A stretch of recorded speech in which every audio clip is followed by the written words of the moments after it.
welcome to my channel. My name is Shannon Bellum, and this is my Knitter's Life series, season 3, episode 11, I believe. You saw the episode number.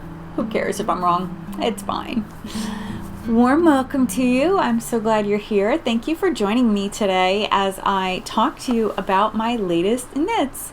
I just want you to know I filmed most of this episode, what I thought I was filming, but I didn't press record, so I got a rehearsal for most of this episode. Oh Lord. I was wearing my Tessellated vest, which I do have finished. I don't even know what I did with it. Here it is. Yes. I was wearing this in the intro, in the rehearsal.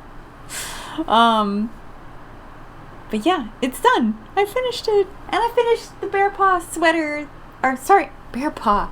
I did that last time too. Sheep camp sweater. I didn't do it in the rehearsal though. I got it right. I'm trying a new setup. I just shifted the camera a bit because I think the lighting is really good. I get great light from that window and good light from that window. So I don't have to use my studio lights, which is great. And yeah, anyway, welcome. Thanks for coming. Thanks for hanging out. Hope you don't mind tangents and rambles because that's what happened in rehearsal, but maybe I'll be a little more succinct since it's my second go round. There may be kitten interruptions. I'm not sure. I have a 6-month-old. I'll show you my view right here. A 6-month-old Scottish fold kitten who his name is Egg or Aegon, or his full name is Aegon. We call him Egg or Huevo, Spanish version of Egg. He's adorable, mischievous, into everything, as kittens are. It's really fun though. I love it most of the time. Once in a while I get annoyed, but mostly I like it. Oh my goodness. Like just everything. You know, if you have a cat or a puppy. Probably worse if you have a puppy. So, Tessellated vest by Andrea Mowry. It's finished. I really love it. I liked knitting this. I thought it was pretty fun. I'm going to make another one. I have a second one planned. It is not cast on yet, but I'll probably have it cast on by the next time I see you. I will tell you about the yarn. This is a mosaic knit pattern using 3 different yarns. I have them all right here, handy. The bright pink is Fua Fua by Moondrake, which was one of the recommended yarns. It's a brushed cashmere with a merino core. Really fun. My spin cycle, I use spin cycle, which was also recommended. So this is her, I don't know, 5th or so collaboration with spin cycle on a New York sheep and wool sweater. This idea that you create a sweater or a shawl or things to wear. You create things to wear to go to these fiber events. So yeah, Rhinebeck is a huge event. I think it might be the biggest in the US. I think it's the biggest if I recall right. I might have that wrong, but if it's not the biggest, it's among the top few. Anyway, 5th or so time her doing a collaboration with Spin Cycle, so I had a skein of this on hand, of this Spin Cycle yarn called Siren Song. It's an exclusive to the Mermaid's Pearl, which is a yarn shop in Rhode Island somewhere. She's really into these sea colors, these like turquoisey sea colors. So I had about a skein and a blob left. So I think I ended up emergency buying a skein, so which is why you see this. I had about this much left of the other blob. So I probably was going to be okay, but I'm glad I had it because I didn't want to put these colors in. They just didn't seem to really line up with what was happening. Like, I like this color a lot because you kind of get this like sunset vibe. So you can see sunrise, sunset, oranges to blues at some point. And I was on the verge of the next orange section here when I was done. So, but I really love it. I love the way it looks. I think I'll get a lot of wear out of it. I've been wearing more vests, especially as the weather is unseasonably warm so frequently. It's nice to have a little extra warmth, a little extra layer over a t-shirt or collared shirt or long sleeve t-shirt, whatever you like, whatever you have. And my main color is Old Stash from Plucky Knitter. It's a MCN base. I want to say it's 70% merino, 20% cashmere, and 10% nylon, or maybe it's 25, 70, 25, something like that. It's a more substantial amount of cashmere than the MCNs. The MCNs are usually 80-10-10, merino, cashmere, nylon. So this was a more cashmere, less merino, I suppose. But I had actually bought it as a D-stash, so this is pretty old, quite some time ago, maybe in 2017 or so. I bought it as a D-stash, and I started to make a project, and it languished for a few years, so I just frogged it right before I moved, or close to when I moved house. I moved house, if you're new here. This is my new place, which was why I was like, I'm trying a new angle. Yeah, so anyway, just a kind of a tonal gray. I think you can probably see maybe the way the color shifts. It was so funny too, like I was knitting this mostly in the evenings, and as I was knitting, at one point I looked down and I was like, oh my god, the gray, there's two different dye lots, but it's not that. It wasn't that at all. The gray was fine. It was all the same dye lot. What the problem was that the spin cycle had changed, and it just made it look like there was a line, but it was because the spin cycle changed. I was like cracking myself up the next day. But I did notice, like when it was right next to itself, that frequently, I think maybe you could see it here in the ribbing, frequently there's like some drastic color changes. So there's some, you can see there's like some lighter flecks in there, but they're everywhere, like they're really throughout, so it wasn't all that noticeable. Yeah, so these are like some of my favorite colors together, this color combo, this like red violet with turquoise. I really like it. They're high contrast colors on the color wheel. Oh, I got a color wheel. I should show you. I got a new one. Actually, got my color wheel. So I've always used a color wheel. It's a nice way to, I tend to pick color by instinct, and then, or like by inclination, I would say is probably better, not instinct, because that's not really true. We're just like we have influences, we're taking in influences all the time, and then we kind of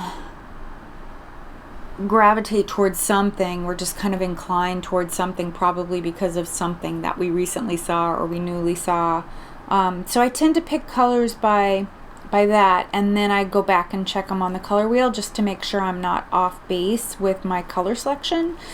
And so actually, I was saying that they're opposites, but they're not. They are part of a triad of colors. You can see right here. So here's red violet. Oops, nope, this finger. Here's red violet. Here's turquoise. You see the big triangle in the center? So they're split complementary colors. And then this sort of saffron color is the third color. So those three together would be really great, which I think you get in this, in here, right in here, in this section. Those are kind of orangey, like that saffron-y color. Not really orange, but not red orange exactly. More of a yellow orange. So yeah, that was why I gravitated towards this, I think, because I tend to, as you can see, in my room is turquoise. I tend to like to put those colors together quite a lot. So yes, my next one is going to mostly be yellow green with neutrals. So you can do it that way too. Neutrals are always a nice way to show off the color. So that's my Tessellated vest by Andrea Mowry. She also did a Tessellated pullover, but I've been to Rhinebeck frequently enough that I've been to some hot Rhinebecks, and yeah, I don't want to be hot, and I'd rather layer. So I just decided I would do the vest. I don't even know if I'm going to wear the vest. I'll bring it. I'm not sure I'm going to wear it all day. It'll really depend on the weather. I actually have another sweater that if it's chilly, another sweater that I have not yet cast on, but I'm planning to do that soon. And if it's chilly, that'll be the sweater that I'll wear. I also finished Sheep Camp Sweater by Jennifer Berg. This was a haul, this sweater. I started it in April. It wasn't the pattern's fault at all. It was just user not being all that interested in necessarily finishing it. I did work my way through the yoke very fast, and then it languished for quite a while, and in that period of time from April till now, I moved house, so I had to pack my old house, get in this, like, fix this space up, get it livable, like fresh coat of paint and some other things that happened, and then physically move, unpack all of that. So all that happened, and I took my time finishing the body. So I finished the body a couple weeks ago and then worked on the sleeves, and the sleeves went pretty fast, as they do. It's a DK weight yarn. It is, I've made it out of a combination of some handspun and some Brooklyn Shelter in the colorway cast iron, which is as close to black as they get. It's kind of more of a charcoal gray, I would say. And the handspun is made from Angora and Merino. I did a combo spin, which means you hold the two fibers in your hand. And then sorry about that, I just kicked the camera. And then you draft from both, like switching off between the two. So yes, so Angora from Bayhaven Short Tails in Connecticut. I had a viewer ask me about it last time. And then the Merino is some fiber that I picked up. I don't even remember. I think there was a special or something, but I didn't have a lot of it. I had this like rainbow dyed merino, 2 ounces or so, and as I was putting things together for a spinning project a while back, I put those two together and really happy with the results. I used about half of the skein, so I probably have enough to make a hat, certainly enough if I held it with another color, so I might do that. This pattern would be really nice as a hat, I think. But I don't know if I'm gonna, hats that are colorwork tend not to stay on my head. I either make them too tight or usually I make them too loose. I don't know. I don't know that I'm gonna do that. I really like the Manhattan hat, which I'm sure you're gonna see by Tori Yu. I'm sure you'll see that later on this year, because I have caked up some yarn and just waiting for the right moment to cast it on. So yeah, those are my finished objects. I hope you like those. There's such a cute kitty behind my computer. I'm gonna put some footage of what he looks like as I dig up my work in progress. Actually, let me show you this first. So this one's been around a while. Apologies. This is definitely cast on pre-move, and so here it is. Like, I've been here 2 months and I still haven't finished it, so I don't know how long. I didn't look it up, but I don't know how long I've had this on the needles, but it's still on the needles. I'm still working on these socks for one of my sons, for his one of his Christmas gifts. Last year I knit each of my kids and their partners socks. And this year, one of my sons, who's been unpartnered for a couple of years, is partnered, so I might have another pair of socks to make. We'll see if I like her. I haven't even met her yet, but I understand it'll happen soon. Anyway, yes, plowing away. I should have these done soon. I'm on the heel shaping, and they're shorty socks, so as soon as I get through the heel, a little 1/2 inch of leg trim, and that's it. It's done. I am actually using a fingering weight yarn that I've had around for a long time, and I'm holding 2 strands double to equal DK. This isn't the Bear Paw sock exactly, nor is it the DRK Everyday sock by Andrea Mowry. This is the my own engineered off of her pattern. I always tag it. Now that she's got the Bear Paw out, I tag it as Bear Paw, but I've actually re-engineered the pattern slightly so that I can knit it on a smaller needle. I'm using a 3mm instead of the US size 4, which I think is a 325. So went down a little bit for the needle size. 3.5 is a 4, because a 325 would be a size 3. This is technically a US size 2.5, 3mm, which is just easier. I don't know why we don't switch and use that system. I just like the fabric better. It's a little snugger. I didn't like how loose Bear Paw was, and I actually had knit an entire set of pair of socks. I showed them a few episodes back that I frogged back and re-knit them using my formula and my recipe and a 3mm. Oh, yarn I said is Deep Stash, but it is from Stranded, who still dyes. This is how old it is. You can see the old label and the old base name. Jude doesn't call the bases by special names anymore, just what they are. So this is an MCN, and it is the colorway Batcave, which I have not seen Jude dye in some time. So who knows? If you ask, he might do it. I don't know. All right, so that is one of my whips. Another whip for the same son. Same boy, but for his birthday, not Christmas. I'm making a Vertices Unite wrap or shawl. He'll wear it as a scarf around his neck. I've made some great progress. I think last time I was on this first module and I hadn't done too much. I finished that module and I did the next one, which is this sort of slimy green section down here. And now I'm on module 3. Vertices Unite is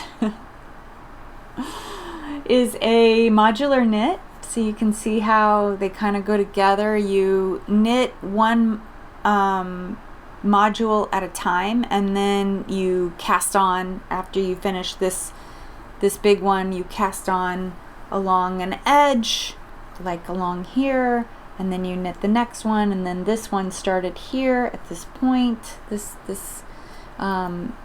plummy brown section. Look at all that pooling. Kind of like it though. It's like it adds dimension and texture to that section. This is the only section that this color will be in. It doesn't Stephen, like, his way, sorry, I have a fan blowing on me and it keeps blowing hair in my mouth, so I'm sorry I keep touching my face. It's just tickly. Anyway, Stephen's way of like devising these patterns is so incredible, and it's really fun to just, you know, kind of go along for the ride when you're making a Stephen West pattern, just to, you know, kind of understand like how did he come up with these crazy ideas. But it's pretty cool. pretty fun. So this pattern is designed for 5 colors. I'm using more than 5 only because I'm using a handful of mini skeins. So let me go through the yarn. That toasty brown section is from Zakami yarn. I got her naturally dyed Corriedale sock 4-ply. She's a UK dyer. I got her Advent, her 12-day Advent last year, and it was a lot of these like sort of earthy tones and stuff. And so I was like, what am I gonna do with these? And I'm using about half. That was the full skein. That brown, this color is the full skein. So these other colors are, not all of them, but some of them are the mini skeins. So I'll show you those next. I'm working with this. Sorry, not this one. I'm counting as one color. These are 4 mini skeins. I actually don't think I'm going to use them all. I think this one's not going to get used, this blue, and I'm going to just stick with these green ones to keep it, because I realized this color, not the blue, but like these mini skeins that I'm using to represent one color is also used for the I-cord trim, and I want to use this for the I-cord trim if I can. I think I'll have enough. This is also deep stash, so all of this was yarn I had already had aside from the Zakami that I got as a Advent for 2022. These are other mini skeins. These 2 are representing one color, so I'll probably use up those. But these were in the first section. This is a Life in the Long Grass yarn that I've had quite some time, for a few years, since at least like 2018, 2019. Naturally dyed, and I realized after I talked about this last episode that yarn, I said I didn't know what it was dyed with, but I would have to look it up. It's actually on the label. It said it's dyed with Buddleia and red cabbage. So it's crazy to me that red cabbage can give you this color. And the yarn base is BFL Cheviot, and then this is the only superwash that I'm using. Everything else is non-superwash. And this is an old dyer, someone who doesn't dye anymore, Twisted Fitch. I can't remember the man's name that dyed it, but it's a superwash single ply in the colorway Hyuchi. Maybe you could find some in a D-stash if you love it, but it is a really, really scrumptious green, which was why I ended up buying it. I bought another color from him that I ended up knitting into something, but I don't recall what it was, like when he was dying, but he no longer dyes. Oh, and I wanted to take a moment just to talk a little bit about these barber cords. That neon color is a barber cord, and I have the rest of them in here. My friend Lorian told me about, or she told everyone, but we were chatting about it, about buying these, like, because this cord that you get from the Knitting Barber, the weight, and it's packaged beautifully, like nothing against, like, here's a set here, and you get in this package, you get one for each sleeve, and then one for the body, one that's long enough for most people's, knitting in the round body. It's really nice, but it's expensive, and you can buy the cord, just the cord, without the pretty container, direct from vendors on Amazon, and I think you just look for rubber cord and you'll find it. I found it pretty easily, and Lorian bought a big, she is Yarn Love Turtle on Instagram, I'll have put it on screen. She bought a spool of it, like a big spool of it. I found a vendor who was selling 10 feet, and 10 feet was almost exactly the same amount that you get in here. It was a few inches less. So I had enough. I just used this one and cut the amount for each arm, and then used the rest for the body. And I think I was maybe like 3 inches shorter than what the body cord is here. So that was pretty cool. A fun find, because I was like, I really wanted another set, but I was like, I don't know if I can justify spending the money just because I wanted it, but I spent a few dollars versus, you know, I don't know what I can't remember what the knitting barber, anyway, you know, you can look it all up if you're curious. Okay. Whip, whip, whip. I have a new cast on.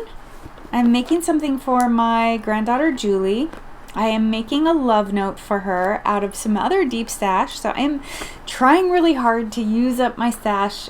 You've probably heard this song and dance many times from many other podcasters or YouTubers who are doing knitting content.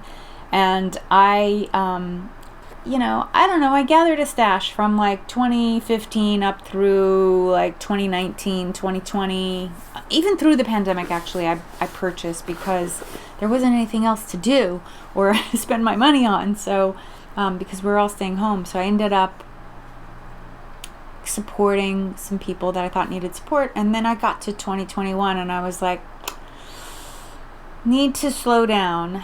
So I did, and in 2022, I made an attempt to consciously reduce my stash, so not bring in less yarn than what I was knitting. This year has been like no joke. Like, I'm just like, I just need to have less stuff because I moved into a smaller place and I have too much stuff.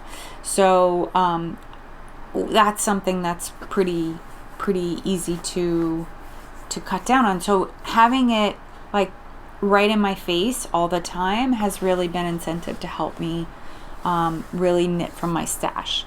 So I think I figured out I've purchased so far maybe 6 skeins of yarn this year. So I'm not stopping myself from buying anything because I want to be inspired by what I'm knitting. So some of the yarn that I bought was because I was inspired.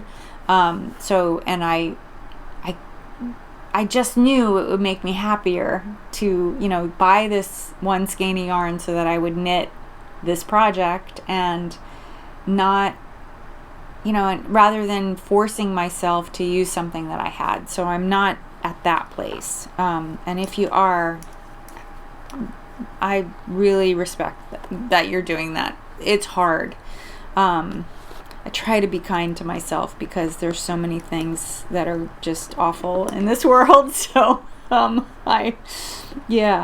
immense respect if you're able to do that. Anyway, mostly what you'll see over, you know, the next year or so, or 2 years maybe, for me to knit through everything is going to be stuff that I either, you know, that I had on hand or that I bought because I was really inspired to buy it. And it wasn't just me trying to, you know, awkwardly justify why I bought something. It's just like, no, this is something that's really inspiring me and really feels good, so I want to get it. But I'm trying really hard to, again, be intentional like I was last year about what I buy, and buy stuff for a particular purpose instead of putting it in my stash. There is one exception that you'll see later this year that I pre-ordered. So I'll show it. I'll talk about it when it gets here. But generally speaking, yes, just trying to like, okay, I really can't make anything in my stash work for this particular project that I really want to make.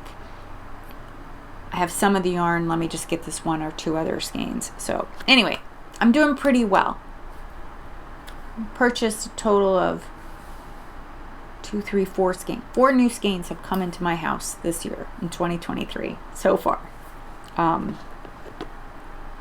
That being said, this is old stash, and this is The Love Note by Tin Can Knits. Couldn't remember for a moment, by Tin Can Knits.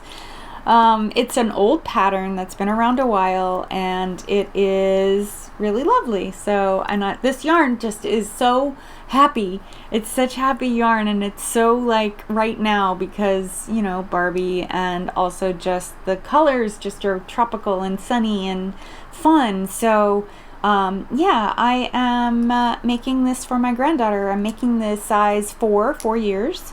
4 to 6, I think it is actually. Not too far. I cast it on just a couple days ago. I'm not even done with one repeat. There's like this lace yoke. I'll have put a picture on screen so you can see it. The yarn is some of my very last single ply, but my very first yarn that I ever purchased from La Bien Aimée, and it was for a fundraiser, which is how I justified to myself the shipping, because shipping from Paris is expensive. And her yarn generally, like when I first discovered La Bien Aimée, it seemed more expensive to me, besides the shipping aside, just seemed more expensive than other people's yarn. I still think she trends a little bit high in her pricing, but it doesn't seem as bad to me. I'm not sure why. Maybe it was just show pricing, because there was a short-lived trend, I hope it's over, where yarn vendors were upping their prices. Yes, she's actually one of them. Like when she travels and does a US show with her yarn, or you know, somebody hosts her a store or something, you can actually get her yarn cheaper from her store in Paris and have it shipped, especially if she does a free shipping promo every so often, or she'll do a discount promo every so often. That is the least expensive way to get her yarn, not at a show, because she raises her prices at a show. Maybe she's incorporating the cost of shipping, carrying it over. I don't know exactly how the pricing all works, but I do know that since I realized that her yarn is high priced at shows and more affordable in her store, I do what I can to pick it up that way.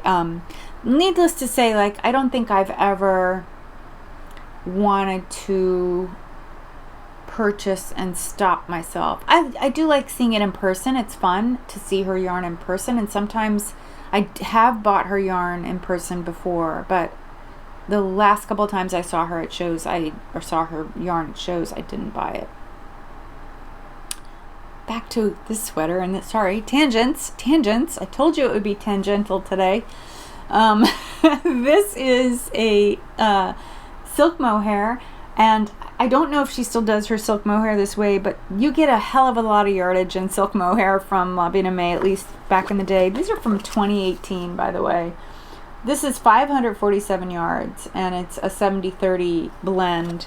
The color is called Reunite, and they were inspired by what was happening that year at the Texas-Mexico border, where families were being separated, where adults were being separated from children, and it was just one of these horrible policies from the old administration.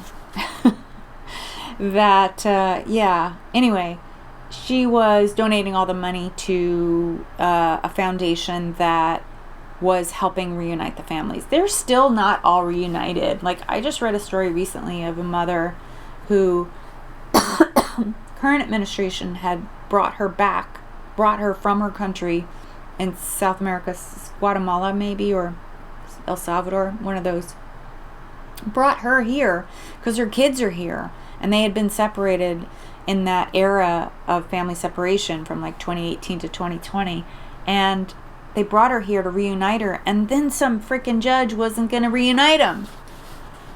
I was like, what? This is nuts. Kids belong with their parents unless their parents can't provide for them, like, are incapable of providing for them, I should say.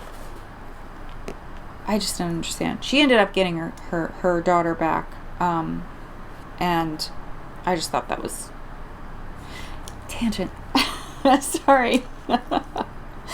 Yeah, so Reunite. This is the singles. This is the mohair.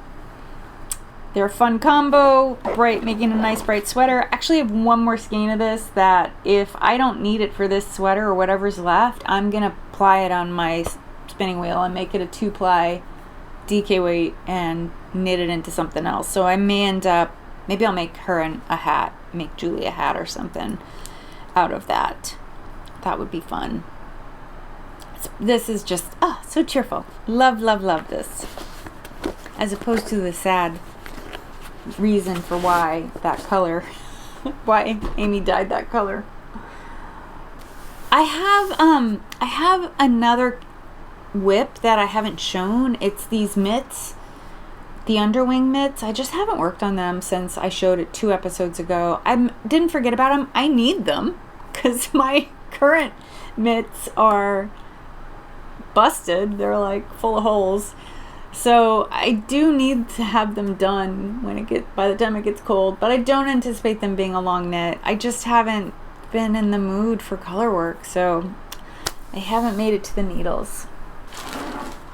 How am I doing? I don't think I did as many tangents now as I did during rehearsal. I'm actually up to the point where I was when I realized that I wasn't filming anything. Okay, yes, I went over that. All right, I have spinning to show you.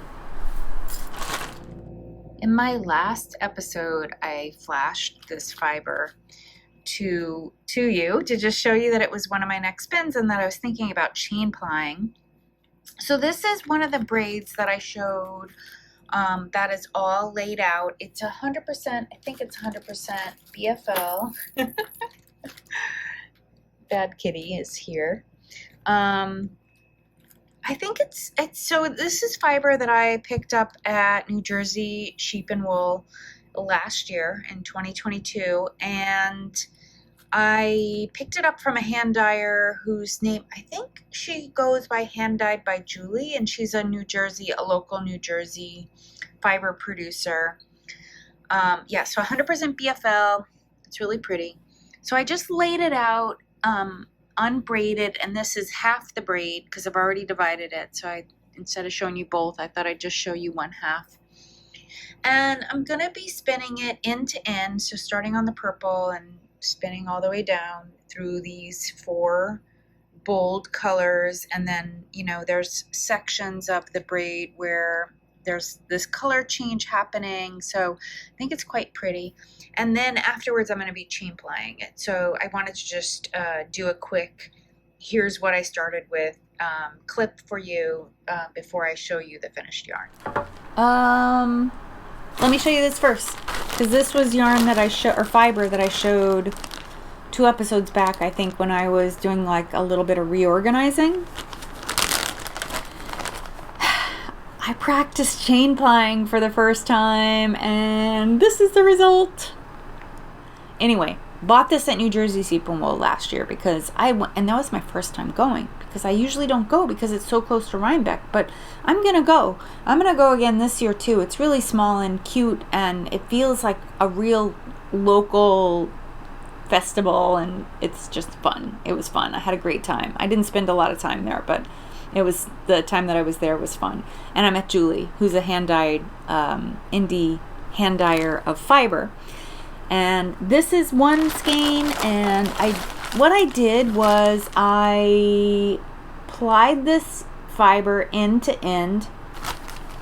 It was 4 colors, so it was like, I think you can best see it here, this deep dark, or this deep intense indigo color, and then it was this kind of sagey green, then pink, and then this like slimy green. And I'm so impressed that Julie nailed a 2023 color trend and that I had sense to know that it was a color trend coming and bought it a year ago. I'm joking, of course, but yeah, it was just a happy accident. But like sagey green and pink, and not together necessarily, and this slimy green, these are all really happening colors, and the intense purple is just a bonus. So here I divided the fiber so that it was a 4-ounce braid. I divided it in half, 2 ounces, 2 ounces, spun them end to end. So I split it this way, spun them end to end, and then chain plied to keep the colors lined up so that they would self-stripe. So that's what we got. And I made 2 skeins so that I can make a pair of socks that would be equal. The only problem was, did not anticipate the trouble I would have with chain plying. And, you know, in the end I got there, but this first skein has a lot of these little things. Can you see that? Like that little sort of piggly wiggly. There's one that's really bad, that's really long. And it was just a matter of me needing to kind of arrange, like get the arrangement of the wheel and the where I put the Lazy Kate with the yarn on it. Oh my gosh, there's so many of them. Look, there's one here, and there's one here, and there's one here. So I didn't place it properly. There's one there. So this skein's really bad. Look, there's a big one right there. This skein's really bad because I didn't figure out the setup. I just got frustrated and kept going and just kept going. So, I mean, I don't know what will happen if I knit this, like whether or not those will be hidden in the knit. I don't know. I might end up just making a hat and maybe seeing how much I need to use of this. Like, so maybe it's mostly this and just a bit of this. I'm not sure. Yeah, it's so frustrating to see that stuff happening. This skein is pretty near perfect. I don't know if maybe there was one moment, but I figured it out by this skein, you know? So yeah, chain plying has a learning curve. Who knew? Who knew? And I purchased some fiber because I just fell in love. I really just fell in love. And though it is in my stash at the moment, it is being spun also at the moment. So this is what I got from John Arbon. So every year, if you don't know, John Arbon does, that's just some schmutz that's in the, I'll pull it out. John Arbon does what they call Mill Open Weekend. They do like an in-person where you can visit their mill. I think they're in Devonshire in the UK, I want to say. But they're a well-known UK yarn producer. We know them a little bit here. I've knit with, I have one sweater knit out of their yarn, a show special that I got at the last Edinburgh Yarn Festival in 2019. Made a sweater out of that. I wasn't a spinner at that point. I became a spinner right after that. Like, I got home from that trip. And I don't know, I ended up like within a month I was spinning. That's a story for another time, so I don't go off on a long tangent. But yeah, I've been buying from John Arbon since then, from his Mill Open Weekend. Last year I didn't buy any, but this year, because I had some, I still have some in my stash that I need to spin. But I just fell in love with this. This is just so nice. But it is basically what will spin into a black yarn with a lot of dimensional color.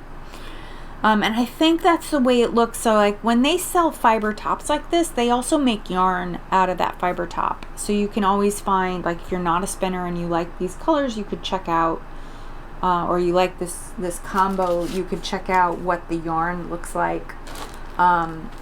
And if I remember in editing, I'll put a picture of what they spun out of this, because I think what I'm spinning is going to look a little different. This is called Welly Boot, and they called this set Down the Allotment. I bought 400 grams, 2023 special, and it is a 33% merino, 33% Blueface Leicester BFL, and 33% Jacob. So that was just a really interesting blend to me, not to mention the colors. There were a few other colors, but this one really caught my eye and I was super interested in it. I bought 400 grams because the last couple mill weekends, not 2022, but in 2019 and 2020 and 2021, I bought some mill weekend yarn. When I spun it might be something to do with their prep, but I just had a hard time getting significant yardage, so I ended up with a thicker yarn and less yardage. Not enough yardage to make a sweater for me. So those yarns have been languishing in my stash. I've used a couple of them in socks and stuff, or as accent colors, so I wanted to make sure I had enough. So this time what I decided to do, feel like there's a bag missing, and there is. It's behind me. Okay. What I decided to do with this yarn is spin it from the fold, or this fiber. I decided to spin it from the fold, so I've already started this project. I don't have finished yarn yet. If I finish the yarn before I finish editing, I will show you what it looks like. I'll put some pictures, some footage in at some point as I talk to you about it. But I'm spinning from the fold, and that literally means you, instead of holding the yarn or the fiber like this and drafting this way, you fold it over your finger and hold it like this, and you spin from the tip of your finger and you pull out the fibers this way. I have some footage. I probably already showed you, but I have footage somewhere in this video showing you that. So and what you do to prep, you just pull off strips. So you just pull like off of this, you just yank and it comes apart, and you get short bits like this, like 6 inches long. You're supposed to make sure that they're the length of the staple, but because this is a blend, I have different staple lengths in there, and I've just been working with them about this long. Probably have some in here that are a little smaller. Yeah. So yeah, that is what that is. And by spinning from the fold something like this that has all these colors, that will end up just being this blend that's going to look like a black yarn at the end with probably flecks of color. I'm pretty sure that's how the yarn looks from John Arbon. Spinning from the fold keeps the colors in line so that you get more color saturation. So I have one bobbin done. I want to show you what that looks like. So there's a little bit more color saturation and some changing of the colors throughout the skein. I mean, I think it's still going to primarily look like a black, yarn, like the way this looks black from a distance. Well, it might be a little more colorful. But yeah, I'm excited. Oh my goodness. I don't think camera's doing justice, but it is so pretty. That blue, green, and pink. They're still getting muted a bit with the gray, with the charcoal colors that are in the fiber. But I'm getting pretty good, blending there of the colors. Oh my gosh. I'm gonna color wheels right here. So I was just thinking, I was like, oh my gosh, so there's the red, violet again, and turquoise. But we've got like this green in there instead of a gold. What does that end up being? Let's see how they all. Sorry, this is like, whoa. Oh. Wait. Okay, close. It's almost this like narrower triangle. So that green, that turquoise, and then it goes right to red instead of red violet, which is just off over here. Fun. Okay. Oh, kitty woke up. That's everything. That's all I got. How are you doing? What do you have? What are you working on? Oh my goodness, so I did away with my extra sections of my videos. I might have to bring the last one back. Oh, house updates, I guess, has been kind of an impromptu section piece that I talk about. I don't have any house updates this time around. I'm waiting for the carpenter to come and redo the closets.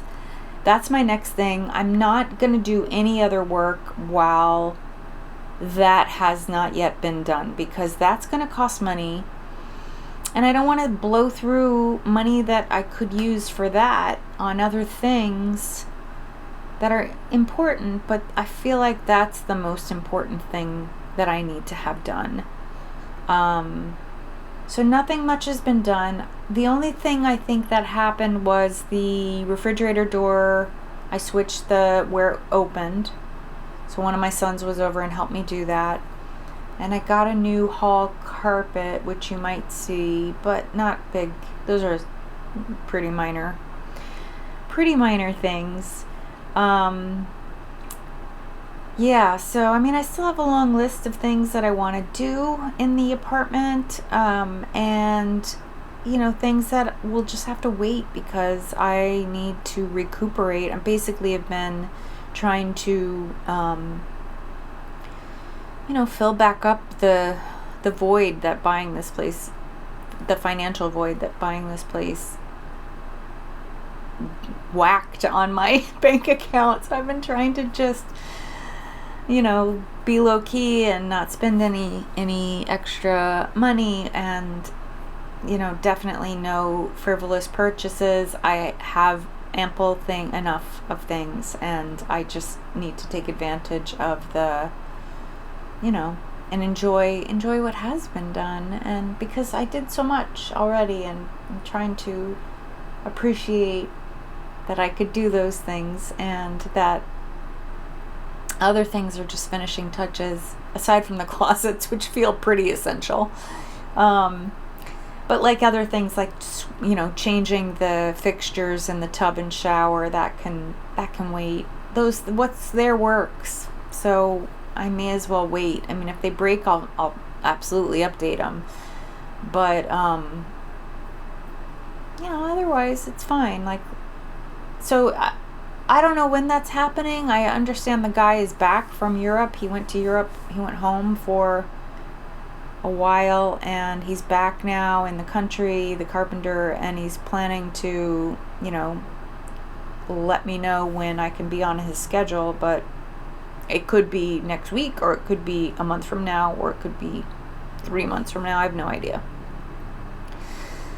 If it drags on into the next year, I will have recouped the money that I need to pay somebody else.